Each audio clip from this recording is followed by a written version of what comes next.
अस्सलाम वालेकुम friends, welcome to FD job market. उम्मीद करता हूँ आप सब खैरियत से होंगे। एक और नई वीडियो के साथ हाजिर हुए हैं। आज की वीडियो में हम आपको बताएंगे जो सी लाहौर हाई कोर्ट में जॉब्स अनाउंस हुई हैं उसके बारे में। जैसे कि आप जानते हैं काफ़ी मकदार में जॉब्स अनाउंस हो चुकी हैं और पूरे पंजाब से मेल फीमेल इसमें अप्लाई कर सकते हैं और काफ़ी देर बाद ये जॉब्स आई हैं और ये इसकी एज लिमिट 40 ईयर्स है। और तो अगर आप इंटरेस्टेड हैं तो आपने वीडियो को लास्ट तक वॉच करना है और स्किप नहीं करना और चैनल को सब्सक्राइब करना है और बेल आइकन पर क्लिक करना है ताकि हमारी लेटेस्ट वीडियो आपको मिलती रहे। चलिए वीडियो को स्टार्ट करते हैं। आपने सबसे पहले गूगल पर आ जाना है। यहाँ पर आने के बाद आपने सबसे पहले उनका एडवर्टाइजमेंट आपको दिखा देता हूँ किस किस में इनकी जॉब्स आई हैं। ये लाहौर हाई कोर्ट लाहौर में जो सी है एडवर्टाइजमेंट, ये 121 R&D।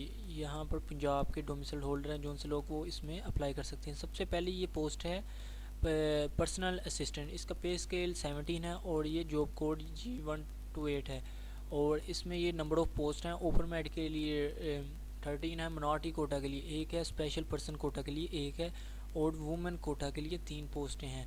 और ये आपने अच्छी तरह से कोटा देख लेना है। और उसके बाद इसकी क्वालिफिकेशन ये है कि आपने ग्रेजुएशन मिनिमम सेकंड डिवीज़न के साथ आपने की हो किसी भी यूनिवर्सिटी से और आपकी शॉर्ट हैंड की जो सी टाइपिंग स्पीड है वो आपकी 110 से 110 से 50 वर्ड पर मिनट आपकी ये स्पीड होनी चाहिए। आपका माइक्रोसॉफ्ट ऑफिस में या इन पेज में सर्टिफिकेट होना चाहिए और आपका 5 साल का एक्सपीरियंस होना चाहिए किसी रेप्यूटेड ऑर्गेनाइजेशन में और 25 से लेकर 35 साल की इसमें एज लिमिट है इस पोस्ट के लिए।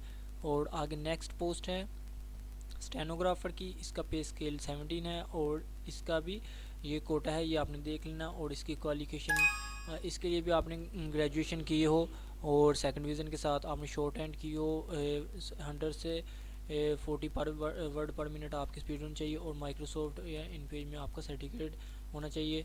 और इसमें है 20 से 30 ईयर्स एज लिमिट। और उसके बाद आगे नेक्स्ट पोस्ट है सुपरवाइज़र आईटी की और इसका भी पे स्केल 17 है और इसकी 2 पोस्टें हैं। इसकी क्वालिफिकेशन आपने मास्टर डिग्री की हो कंप्यूटर साइंस में या आईटी इलेक्ट्रिकल इंजीनियरिंग या बैचलर आपकी कंप्यूटर साइंस में कोई भी डिग्री हो तो आप इसमें अप्लाई कर सकते हैं, बैचलर या मास्टर आपने की हो। तो उसके बाद आपका अगर किया है तो आपने बीएस किया है किसी में सीएस तो आपकी 2.5 सीजीपी आपका होना चाहिए ओवर 4। तो उसके बाद एक्सपीरियंस आपका 3 साल का इसके अंदर होना चाहिए आपकी किसी भी रेलिवेंट फील्ड में। और उसके बाद इसकी 25 से लेकर 35 साल की एज लिमिट है। आगे नेक्स्ट पोस्ट है असिस्टेंट मैनेजर। ये असिस्टेंट मैनेजर कैफेटेरिया जो है इसका पे स्केल 17 है और इसकी भी एक पोस्ट है। और इसकी क्वालिफिकेशन है आपने ग्रेजुएशन की हो सेकंड डिवीज़न के साथ और आपका डिप्लोमा होना चाहिए होटल मैनेजमेंट में और या होटल मैनेजमेंट में या आपका डिप्लोमा हॉस्पिटैलिटी मैनेजमेंट में आपका होना चाहिए। और इसमें आपका 5 ईयर का एक्सपीरियंस होना चाहिए रेलिवेंट फील्ड में और इसकी भी 25 से 35 एज लिमिट है। और नेक्स्ट पोस्ट है एडमिन ऑफिसर जोन से है कोऑर्डिनेटर, उसका पे स्केल 17 है और ये अपर लेवल के जोन से हैं वो हैं पे स्केल 17 वाले और ये कोटा है। और इसके लिए ग्रेजुएशन आपने सेकंड डिवीज़न के साथ की हो तो उसके बाद आपने एक्सपीरियंस होना चाहिए आपका इसके अंदर एमएस ऑफिस इन पेज और इंटरनेट यूजेज में, तो आपको नॉलेज होना चाहिए। और इसकी है 20 से 30 एज लिमिट। और उसके बाद आगे है असिस्टेंट लाइब्रेरियन और उसके बाद इसकी भी 17 है ग्रेड और ये क्वालिफिकेशन मास्टर डिग्री की हो आपने इसमें तो आप इसमें अप्लाई कर सकते हैं। और आपकी फ़र्स्ट डिवीज़न होनी चाहिए, सीजीपीए आपका 3 होना चाहिए। और candidate must have to first division from matriculation to bachelor degree. आपकी एटलीस्ट मैट्रिकुलेशन से लेकर बैचलर डिग्री तक फर्स्ट डिवीज़न होनी चाहिए, फिर आप इस पोस्ट के लिए अप्लाई कर सकते हैं। आपका 3 साल का एक्सपीरियंस होना चाहिए इसके अंदर।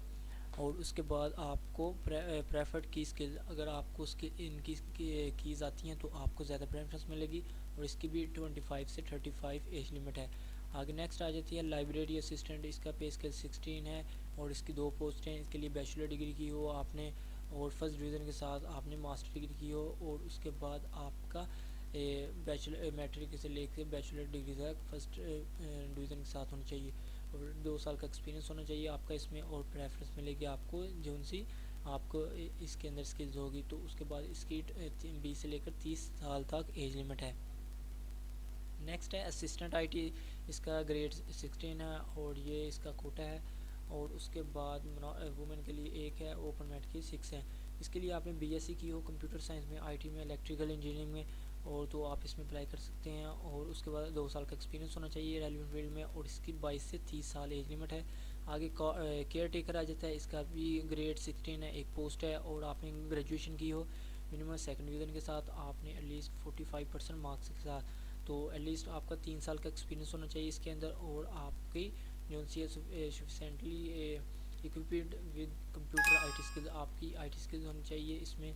तो कंप्यूटर में तो आपकी 25 से लेकर 35 साल की इसमें एज लिमिट है। उसके नेक्स्ट पोस्ट है सॉफ्टवेयर टेक्नीशियन राइटर, इसका भी ग्रेड 16 है, एक पोस्ट है, और आपने इसमें बीएससी की हो आईटी में भी, कंप्यूटर साइंस में जिसमें भी, तो आप इसमें अप्लाई कर सकते हैं। फर्स्ट डिवीज़न के साथ आपकी होनी चाहिए, और 2 साल का रेलिवेंट इसमें फील्ड में एक्सपीरियंस होना चाहिए, और इसकी 20 से लेकर 30 साल तक एज लिमिट है। आगे हार्डवेयर टेक्नीशियन है, इसका भी ग्रेड 16 है, और इसमें आपने बीएससी की हो, और उसके साथ आपका 2 साल का एक्सपीरियंस होना चाहिए, और आपने इसकी एज लिमिट है 20 से 30।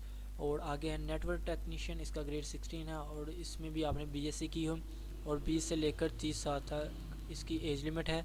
और आगे है नेक्स्ट टेक्निकल एडवाइज़र, इसका ग्रेड 16 है, और इसमें बीएससी की हो इलेक्ट्रॉनिक्स इंजीनियरिंग, बीटेक आपने इलेक्ट्रॉनिक की हो सेकंड डिवीज़न के साथ, आप इसमें अप्लाई कर सकते हैं। 5 साल का आपका technical advisor from any security related department company में आपका एक्सपीरियंस होना चाहिए 5 साल का एटलीस्ट, और इसकी 25 से लेकर 25 साल की एज लिमिट है। आगे डाटा एंट्री ऑपरेटर है, इसका ग्रेड 16 है, ये कोटा है, और इसमें आपकी इंटरमीडिएट उन्होंने रिक्वायर्ड मांगी सेकंड डिवीज़न के साथ, आपका इंटरमीडिएट हो, और आपकी टाइपिंग स्पीड 40 वर्ड पर मिनट होनी चाहिए इसमें, और डिप्लोमा आपका आईटी में होना चाहिए। तो अगर होगा तो आपको ज़्यादा प्रेफरेंस मिलेगी। 18 से लेकर 30 साल तक इसकी एज लिमिट है।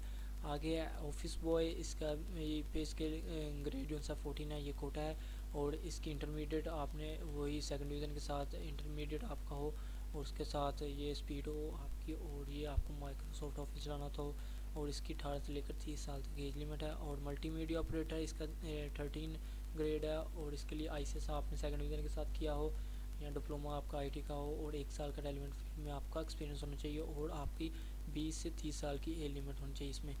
नेटवर्क एसोसिएट जो सा इसका स्केल 13 है, और आपने ग्रेजुएशन कंप्यूटर साइंस में की हो तो आप इसमें अप्लाई कर सकते हैं, और आपका 1 साल का रेलिवेंट में फील्ड में एक्सपीरियंस होना चाहिए। 22 से लेकर 30 साल की एज लिमिट है। सॉफ्टवेयर एसोसिएट है, और ये भी 3 पोस्ट हैं इसकी, और 22 से लेकर 30 साल तक एज लिमिट ग्रेजुएशन आपने की हो, और 1 साल का एक्सपीरियंस होना चाहिए। ग्राफिक डिज़ाइनर है, इसके लिए भी इसका भी पे स्केल 13 है, और इसकी 20 से लेकर 30 साल तक एज लिमिट है ग्रेजुएशन आपने की हो फर्स्ट डिवीज़न के साथ, आप इसमें अप्लाई कर सकते हैं। 1 साल का एक्सपीरियंस मांगा है इन्होंने। और आगे है कंपोज़र इंग्लिश उर्दू, इस और 13 पे स्केल है इसका, और 4 पोस्टें हैं। और इंटरमीडिएट किया हो आपने तो 40 वर्ड पर मिनट आपकी टाइपिंग स्पीड होनी चाहिए इंग्लिश में, और उर्दू में 1 ईयर का एक्सपीरियंस होना चाहिए आपका इसमें, और 20 से लेकर 30 साल तक एज लिमिट है। हार्डवेयर आगे एसोसिएट, और इसकी 10 पोस्ट हैं, और ये ऐसे ही आपने अच्छी तरह से रीड कर लेना है। ये पोस्टें हैं, ये कोटा है, और यहाँ पर क्वालिफिकेशन है, ये एज लिमिट है, और ये काफ़ी हैं, ये आपने अच्छी तरह से देख लेनी है। और जहाँ पर भी आप फाल काट रहे होंगे तो आपने उसमें अप्लाई कर लेना है। ये ऑनलाइन अप्लाई होगा, और बैंक फ़ीस है इसकी चलान, ये स्वीपर, माली, फ्राश, चौकीदार, आगे नीचे काफ़ी मिडिल लोगों की बात जाती हैं, बेरर ये जो सा बेरर वेटर, और आगे आ जाती हैं बुक बाइंडर, और जो सा photo start machine operator, library attendant, driver की भी जॉब है, आगे कुक की जॉब है, और उसके अंदर टेक्निकल ऑपरेटर है उसकी जॉब है, और कैलीग्राफी जो है उसकी है, मैकेनिक की है, इलेक्ट्रिशियन की है। ये जो सा मैकेनिक है, मैकेनिक का जो सा 1 स्केल से लेकर 9 स्केल तक है, इसकी बैंक फ़ीस है जो सी वो 500 होगी जमा। जैसे कि ये है ऑनलाइन ये अप्लाई होगा, ये इंस्ट्रक्शन आपने अच्छी तरह से देख लेनी है। ये government.pk जॉब्स, इस वेबसाइट पर आपने चले जाना है, और वहाँ पे आपने ऑनलाइन अप्लाई करना है, और ये आपने अच्छी तरह से देख लेना। 20 दिसंबर इसकी लास्ट डेट है, 20 दिसंबर से पहले पहले आप इसको अप्लाई कर सकते हैं इसमें किसी में भी। तो ये नॉन रिफंडेबल फ़ीस होगी, तो आपने 1 स्केल से लेकर 3 स्केल से लेकर 9 स्केल तक आपने अप्लाई करना है, वो मैकेनिक तक। तो आपकी 500 रुपया फ़ीस होगी, वो आपने बैंक में जमा करवाने हैं। और अगर आपने 10 स्केल से लेकर 15वें स्केल तक आपने अप्लाई करना है तो आपकी 1500 फ़ीस जमा करवानी पड़ेगी। तो आपने स्केल से लेकर 17 स्केल तक अप्लाई करना है तो आपको 2000 रुपये बैंक में डिपॉजिट करवाना पड़ेगा। इस